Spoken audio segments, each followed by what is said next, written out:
The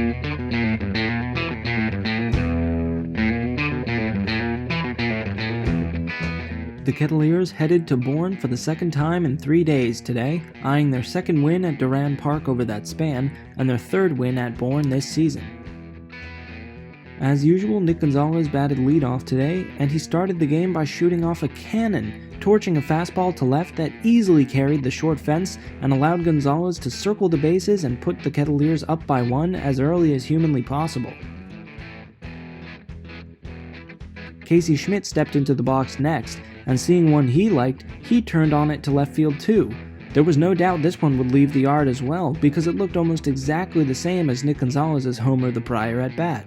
The Cotuit dugout went nuts seeing their team's first back-to-back long balls since their doubleheader at YD in June, making an early statement and establishing a quick 2-0 lead. Today, Chris Holcomb, who usually enters in relief, was tasked with getting the start. He faltered in the second inning, loading the bases and then giving up a single to Kyle Hess that would score 2 and make the ballgame even again. Cotuit's offense couldn't mount much at the plate for a few innings, but they were solid in backing up their pitchers with their gloves.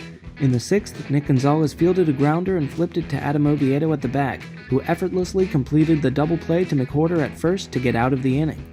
In addition, all-star catcher Cody Pasek sported an impressive pop-up time as he gunned the ball down to second, where Gonzalez placed the tag on the runner to get Cotuit out of the 7th inning unharmed. The 2-2 stalemate couldn't persist forever, and it was unfortunately Cotuit who cracked in the 8th, as Matt Mervis placed a pitch right in Judd Fabian's wheelhouse, which he walloped over the left field fence even farther than Gonzalez and Schmidt's earlier home runs. Bourne now had a 2-3 lead after 8, and the Kettleers couldn't mount anything in the 9th, so Bourne ended up grabbing the win in this one. Overall, Nick Gonzalez has certainly continued to impress since returning from his injury, but with this game the Kettleers have shown that they still exhibit problems here and there when it comes to hitting and pitching depth.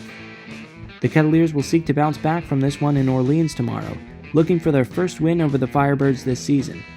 After today's game, we caught up with Coach Roberts for his thoughts, and to send you to that, and signing off for the Cotuit Kettleers, I'm Jacob Cohen.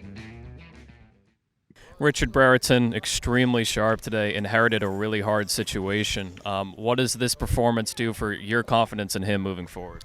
Well, I've had confidence in Richard all year. He's had a couple of outings, like all the pitchers have, where he struggled. But he's a very intelligent young man, both in the classroom and on the baseball field. And tonight he made a huge adjustment.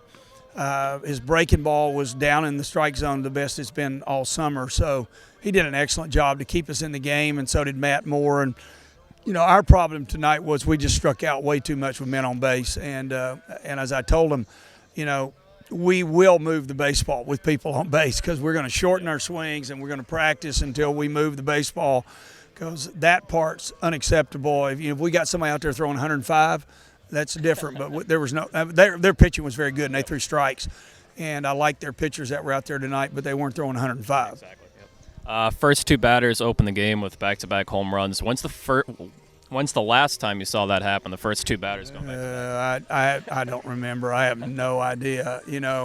That's been so long ago now, I can't hardly remember which two guys hit the ball out of the ballpark, but we didn't do anything after that to help us offensively. So I love our ball club, and I want them to play, and I'm allowing them to play. We're not bunting hardly any. We're not safety squeezing, which I've done for years.